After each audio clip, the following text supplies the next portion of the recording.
August 17th, 1967, a remote ridge east of Chu Lai, South Vietnam. The jungle was not quiet tonight. It was breathing. Moist heat clung to every inch of the air, thick enough to taste. The canopy above the patrol, 12 men of Bravo Company, 1st Battalion, 7th Marines, dripped with monsoon sweat, every leaf trembling with something unseen. Staff Sergeant Daniel Corbett, 29 years old, Pennsylvania steelworker before the war, was the point man on this night movement. He raised his fist, halting the column, not because of enemy movement, not because of gunfire, but because the jungle itself felt wrong. A shrill, almost metallic hiss echoed from somewhere to the left. Then another, closer. Corbett's flashlight stayed off. No one dared break light discipline. But the noise alone made the hair rise on every man's arms. Behind him, Corpsman Jerry Doc Mateo whispered, "That ain't VC. That's a damn snake, Sarge!" Corbett didn't reply. The men froze, boots sinking into damp mulch. The jungle pressed in, palms, bamboo, vines, all shivering with movement that didn't belong to the wind. A second hiss, this one sharp, directional. Then the scream. Private Eli Barrows, walking third in the column, dropped to his knees and convulsed violently. His rifle clattered against a tree root as he clawed at his own leg. Doc Mateo was on him instantly, shining a tiny filtered red lens over the wound. 2 punctures, bleeding fast. Doc's voice cracked. "Bamboo viper! Son of a... We gotta move him now! His blood's thin. This one's venom is like battery acid." Corbett signaled the squad to tighten the perimeter, rifles outward. The jungle hissed again. 2 more voices, soft, shifting. But no Viet Cong. Just unseen scales cutting through bamboo. The patrol's mission, to recon a supposed VC supply trail, was collapsing before it even began. Barrows wasn't the only one feeling something crawling under his skin. Corporal Rick Dalton, carrying the PRC-25 radio, slapped at his neck and cursed. A mosquito, not the ordinary kind, but the thick-winged Aedes albopictus, had landed right under his collar. Dalton whispered, panicked, "Feel like I'm burning up already. I swear something's wrong." It wasn't imagination. Those mosquitoes carried dengue fever, sometimes encephalitis, sometimes something even worse. Corbett tried to steady the men, but the jungle was tightening, inch by inch. Another noise, this one like a faint scraping, almost like leather against bark. Private Henderson put his hand on a tree trunk to steady himself. He shouldn't have. From the darkness above, a giant centipede, nearly 10 inches long, reddish-brown, antennae flicking, dropped right onto his wrist. Henderson shrieked and slammed his arm against the tree, trying desperately to shake the creature free. The centipede curled, bit, and released, its venom already burning through his bloodstream. Doc Mateo lunged toward him but stopped. Henderson's pupils were already dilating. He whispered, I see something. Moving. Behind the trees. Someone there." No one was there. The hallucinations were beginning. The jungle, alive with vipers, disease, and venom, was devouring the patrol 1 man at a time, quietly, efficiently, without firing a single bullet. Corbett clenched his jaw. He'd survived firefights, ambushes, mortar strikes, but nothing felt like this. It wasn't the Viet Cong hunting them tonight. It was Vietnam itself, and the night was only beginning. The rain began without warning, thin at first, then pounding hard enough to drown footsteps and thought alike. The squad crouched beneath the canopy, trying to shield Henderson and Barrows from the downpour. But the water only made everything worse. Henderson thrashed violently as the centipede venom coursed through him. His helmet bounced off the ground as he rolled, muttering in fragments, "Don't let them! Don't let them! They're right there, watching us!" His eyes tracked shapes no one else could see. Doc Mateo held him down, whispering, "Easy, buddy, easy. You're in the bush. You're safe. Stay with me." But Henderson wasn't in the bush anymore. He was somewhere inside a nightmare only the jungle could conjure. Corbett leaned in and whispered to Doc, "How long till it wears off?" Doc shook his head. "Could be an hour, could be 5. Some of these bites mess with your brain, fever, hallucinations. Sometimes the whole system shuts down." Corbett didn't have 5 hours, not even 1. The patrol's radio crackled softly. Dalton, trying to raise battalion command over the storm, static. Another attempt, nothing. The centipede venom was hitting him too. He wiped sweat from his temples, though the night was cooling. "Sarge, I'm telling you, the trees are moving." Corbett looked at him sharply. "Trees don't move, Dalton." But Dalton stared at a cluster of palms swaying in opposite directions, each trunk bending with unnatural rhythm. His breathing quickened. "I ain't crazy, Sarge. I swear, one of them just reached toward me." Another hallucination. Corbett needed to pull them out, fast. But moving through the storm meant losing what little footing the ridge offered. Still, staying meant letting the jungle kill them slowly. He made his decision. "Pack it up. We're withdrawing to LZ Sparrow, 2 clicks south. Dalton, try the radio again. Everyone else, shoulder carry Barrows. Henderson stays between Doc and Miller." The squad lifted Barrows carefully, his legs swollen, muscles twitching under the venom. He whispered, "Feels like my bones are melting." The bamboo viper's neurotoxin worked fast. They moved out. Every step through the mud felt like dragging sandbags through quicksand.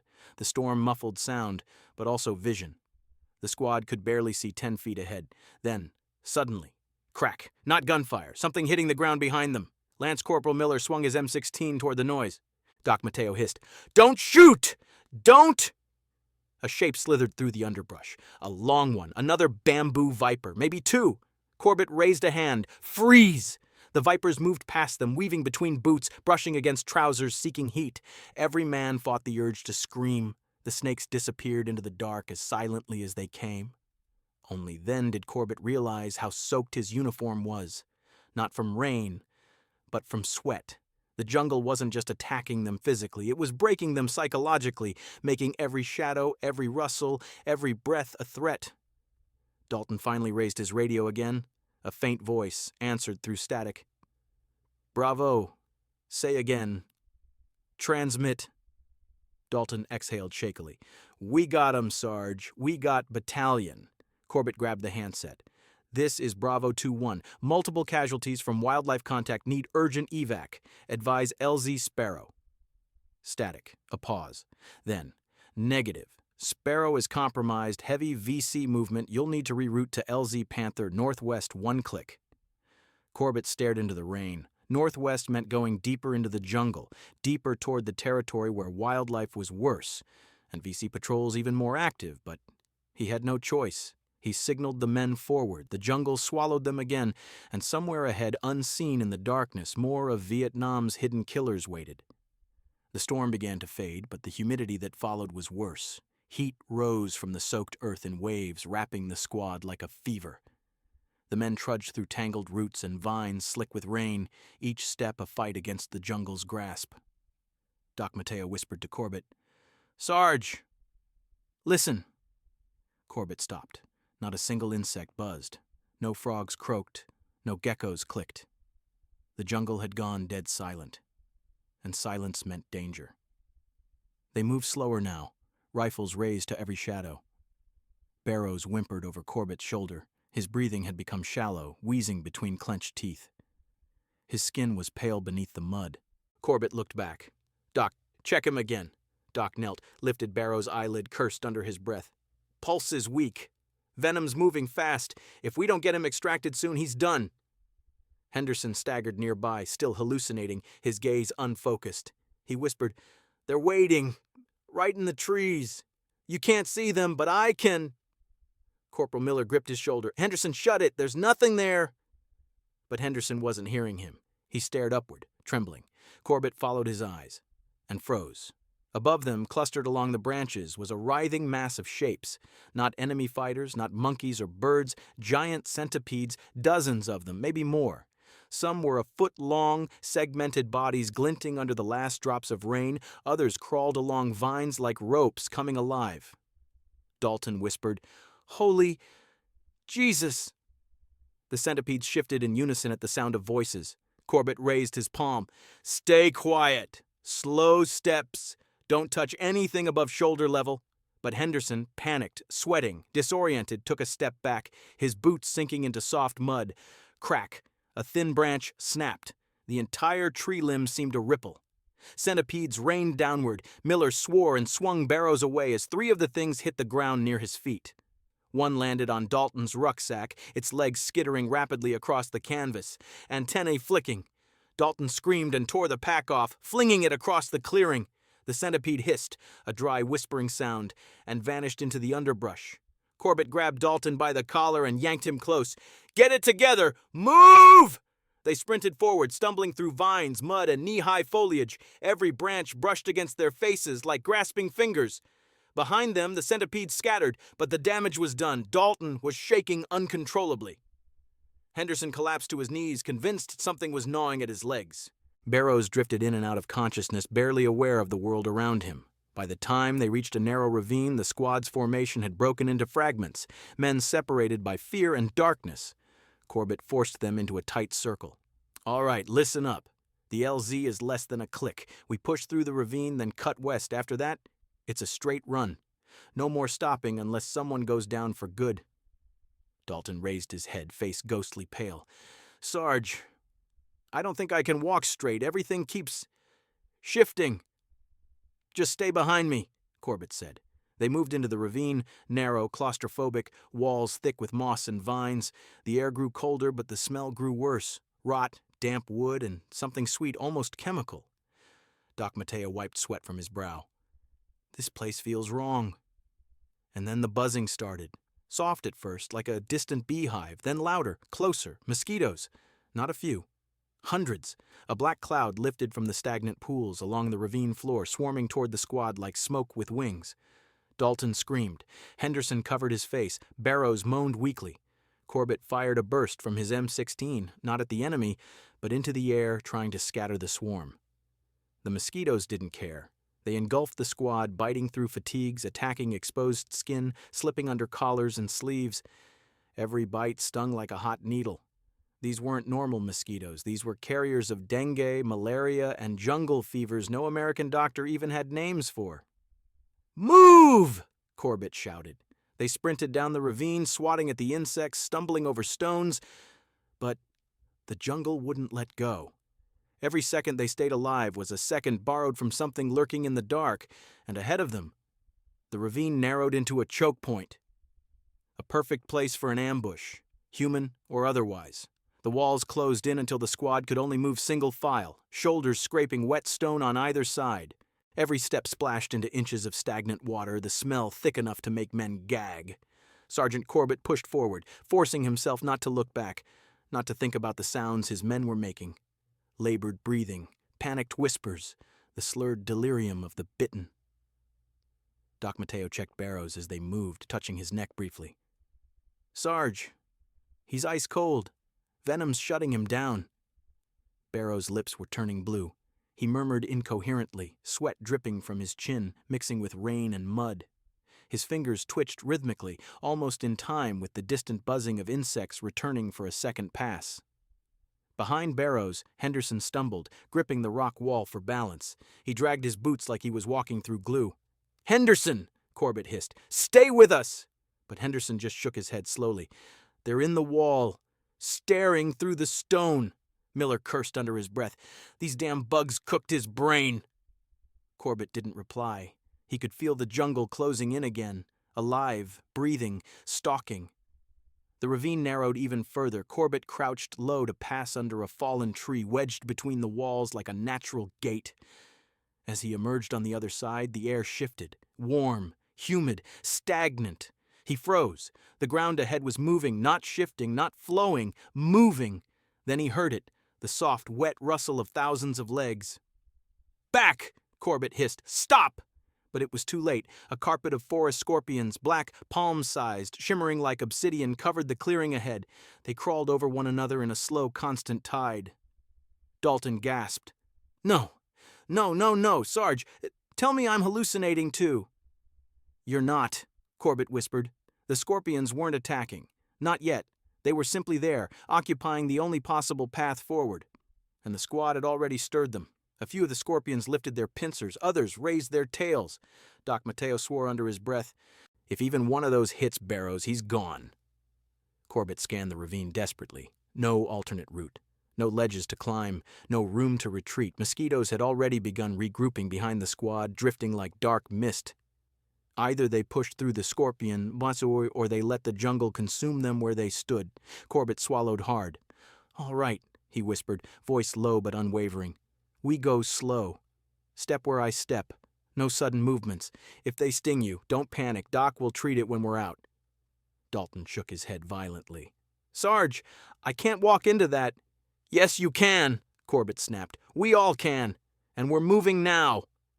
He lifted one boot, searching for a tiny patch of dirt free of movement, and pressed down gently. The scorpions twitched but didn't strike. One more step. Careful. Controlled. The rest of the squad followed reluctantly, shaking, sweating, terrified. Barrows groaned as Miller carried him through the sea of black bodies. Henderson whimpered, hallucinating shapes crawling up and down the ravine walls. Halfway across the clearing, one scorpion snapped at Dalton's bootstrap. He froze, trembling violently. "Keep going," Corbett whispered without turning around. "Don't look down, just move." Dalton forced his foot forward. The scorpion darted away. Step by agonizing step, the squad crossed the living carpet.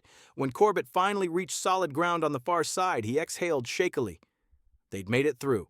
But as soon as Miller stepped onto the same ground, still carrying Barrows, Corbett felt something cold drop on the back of his neck. A tiny weight. Alive. He slapped at it instinctively, and the reaction came too late. A second later, a sting like molten fire exploded under his collar. "Scorpion!" Corbett gasped, teeth clenched, vision blurring. Doc Mateo rushed to him, grabbing his shoulder. "Sarge! Where did it hit you?" Corbett's breathing sped up. He could feel the venom spreading like liquid lightning. But worse, far worse, was the sound that suddenly rose all around them, a deep, low rustle. Not insects, bushes moving, feet stepping carefully through foliage, human. The Viet Cong had found them, and now they were boxed in, injured, exhausted, hallucinating at the worst possible moment. Corbett pulled his rifle up with trembling hands. Whatever happened next, the jungle would not be the only thing hunting them. The Viet Cong were close, too close. A faint click echoed from the left, a safety being eased off. Then the snapping of a twig on the right. Miller whispered, "We're surrounded!" The scorpions behind them hissed and scattered deeper into the ravine, disturbed by the new vibrations. Doc Mateo gripped Corbett's arm. "Sarge, you're sweating like hell. You gotta sit down." But Corbett shook him off, forcing himself upright. His vision swam, the edges blurring, but he held tight to his rifle. "No sitting. Not now." If he dropped, the squad dropped with him. The foliage ahead rustled again. Then a flashlight flickered briefly between trees before snapping off. VC scouts, maybe a full platoon. They'd heard the gunshot earlier when Corbett fired at the mosquitoes. They'd followed the sound of struggling men and screaming. And now, they were closing in for the kill. Corbett whispered urgently, "All right, listen up. They think we're lost. They think we're injured. They think we're easy." Dalton muttered, "They're not wrong." "But we're not done," Corbett snapped. "We move. Now." He scanned the terrain. The ravine wall to the right was steep but climbable. Roots, vines, wet stone offering handholds. Getting up, it would be slow, dangerous, exposed, but better than waiting to be surrounded. Corbett made the call. "Up the wall, quiet and fast. They'll expect us to go forward, not up." Miller slung Barrows over his shoulders like a fireman's carry and began climbing, boots slipping on wet moss. Henderson went next, mumbling to unseen shapes in the trees. His hallucinations had grown darker, but his legs still worked enough to climb. Dalton, shaking uncontrollably, dug his fingers into the roots and pulled himself upward. The jungle was so thick that 20 feet up, the world disappeared into darkness. Corbett climbed last, pushing through shooting pain with every movement. Doc Mateo stayed just below him, one hand guiding, the other holding his aid kit against his chest. A whisper drifted from below. "Americans. There." A VC voice, male, young, calm. Corbett halted. The VC were right beneath them now. A flashlight flickered again, slicing across the ravine floor. It illuminated the scorpions scattering under the beam, the stagnant pools, the muddy footprints leading straight up the wall. Corbett motioned for silence. The VC soldier stepped closer. He raised his SKS rifle and swept the beam upward. The light hit Dalton first. Dalton froze like a hunted animal. Corbett whispered, "Don't move. Don't even breathe." But Dalton's nerves were gone. His hand slipped on the vine. A pebble tumbled down the wall. Tick, tick, tick. The VC scout jerked his head upward. His flashlight locked onto Dalton's face. Everything exploded at once. The scout shouted. Corbett raised his rifle. Dalton screamed. Gunfire erupted. Single shots at first, then full bursts as more VC arrived at the ravine. Bullets snapped past the squad, ricocheting off stone, slicing through vines. Corbett fired downward, teeth clenched against the venom coursing through him. Muzzle flashes lit the ravine like lightning. Doc Mateo grabbed Dalton's belt and pushed him upward. Miller crawled over the ledge at the top, dragging Barrows with him. Henderson somehow climbed higher than anyone. Hallucinating or not, fear drove him. Corbett was still 10 feet from the top when a bullet grazed the wall beside him, spraying dirt in his eyes. He blinked through the pain. Doc Mateo shouted, "Sarge, move!" Corbett lunged upward, grabbing a thick root and pulling himself free from the ravine just as another burst of gunfire tore through the space he'd been climbing. They rolled together onto a narrow jungle shelf, panting, soaked, bleeding. Below them, VC soldiers scrambled to reposition, climbing into the ravine, fanning out to flank. Corbett forced himself onto his knees, gasping for breath, venom boiling under his skin. Dalton was curled against a tree, trembling uncontrollably. Henderson was whispering to the darkness again. Barrows lay limp in Miller's arms, barely breathing. They were alive, but trapped, exhausted, and losing strength fast. Corbett looked west, toward the direction of LZ Panther, less than half a click. But between them and that LZ was miles worth of jungle packed into a few hundred meters. Roots, vines, insects, snakes, ambushers, and death in 100 forms. The Viet Cong below were regrouping. The jungle ahead was ready to finish what the venom had started. Corbett tightened his grip on his rifle. "On your feet," he whispered. "We're not dying in this jungle." Corbett forced himself upright. His vision wavered. Colors too bright, shadows too dark. But he planted his boots and stood. Doc Mateo steadied him. "Sarge, that sting's not slowing down. Your pulse is flying." Corbett shook his head. "No choice. We move." Miller adjusted Barrows across his shoulders again. Barrows barely stirred. Dalton was curled against a tree, hugging his rifle. His breath hitched, eyes glazed, panic and shock mixing with fever from the mosquito bites. Corbett knelt beside him. "Dalton, look at me." Dalton blinked, unfocused. "They're coming, Sarge. The VC... the bugs. Everything's buzzing." Corbett gripped the back of his helmet. "Listen, you walk with me, right behind. If you stop, I drag you. If you fall, I pull you, but you're not dying here. You hear me?" Dalton swallowed hard, but nodded. Behind them, a VC voice called out sharply in Vietnamese. A whistle followed. Footsteps splashed into the ravine. They were climbing. "Move!" Corbett whispered fiercely. "Now!" The squad pushed into the thick jungle ahead. No path, no trail, just a wall of vines and thorny brush waiting to tear them apart. The first 50 meters were agony. Branches whipped their faces. Thorns sliced open sleeves. Roots grabbed boots like hands reaching from the soil. Corbett stumbled twice, venom shooting fire through his veins, but Doc kept him upright. Behind them, the VC shattered branches and splashed forward, voices low, coordinated. They were tracking the Americans by sound alone. The jungle suddenly rose before them, forming a steep hill. Roots created a natural staircase, unstable, slick, but climbable. Corbett pointed upward. "Go! Full sprint!" Miller grunted, muscles shaking under Barrows' weight, but he charged up the slope. Dalton scrambled behind him, slipping constantly. Henderson, hallucinating worse than ever, froze halfway up. He whispered, "Sarge! They're here! All around! Faces in the trees!" Corbett grabbed him and shoved him upward. "No one's in the damn trees! Move!" A burst of AK fire cracked through the jungle behind them. Bullets ripped leaves overhead.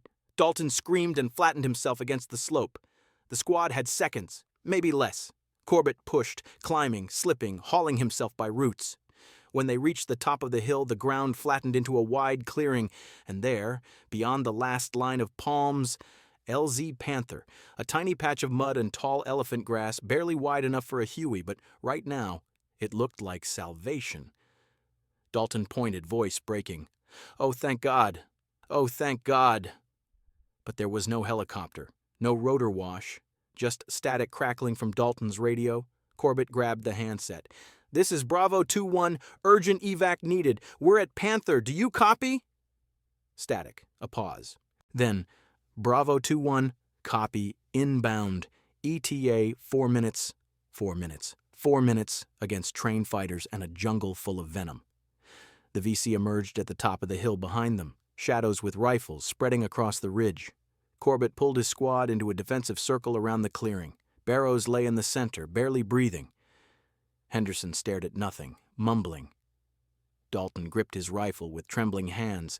Miller knelt beside Corbett. "Sarge, we can't hold them long." Corbett nodded. "I know." The VC advanced cautiously, rifles raised, spreading into a wide arc. Corbett fired first, a controlled burst that cracked the silence. Miller joined in, then Dalton, then Doc. The clearing lit with muzzle flashes. The VC returned fire, bullets kicking dirt inches from Barrow's face. Henderson screamed, dropping to the ground and covering his ears. Corbett crawled to him, shouting, "Return fire! Henderson, fire!" But Henderson only shook and cried. The squad was breaking. A rocket-propelled grenade shrieked overhead, exploding in the trees behind them, showering splinters and leaves. Dalton gasped, "We're dead! We're dead!" Then, the faintest sound, a distant thump, thump, thump, growing louder, rotor blades. Corbett shouted, "Smoke! Throw smoke!" Doc Mateo tossed a purple smoke grenade into the clearing. It popped weakly, rainwater having dampened the mix, but began coughing out a thin cloud. The Huey burst over the tree line seconds later, olive-drab red cross markings, door gunner already firing. The VC hit the ground under the suppressing fire.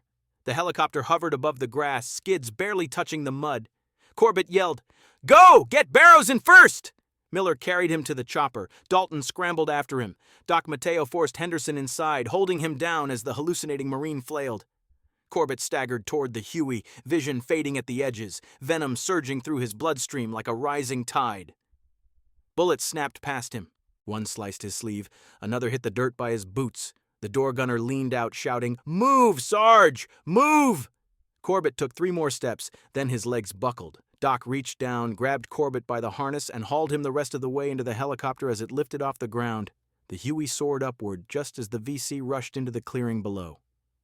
Dalton lay on the floor, trembling violently. Barrows didn't move.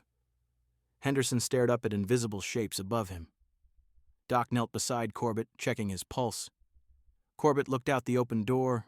The jungle shrank beneath them, dark, endless, alive. He whispered, "We fought the VC, but the jungle fought harder." The medic nodded solemnly. No one spoke for a long time. As the helicopter banked toward Chu Lai, the jungle of Vietnam swallowed the clearing again, silent, patient, waiting for the next squad to wander too deep.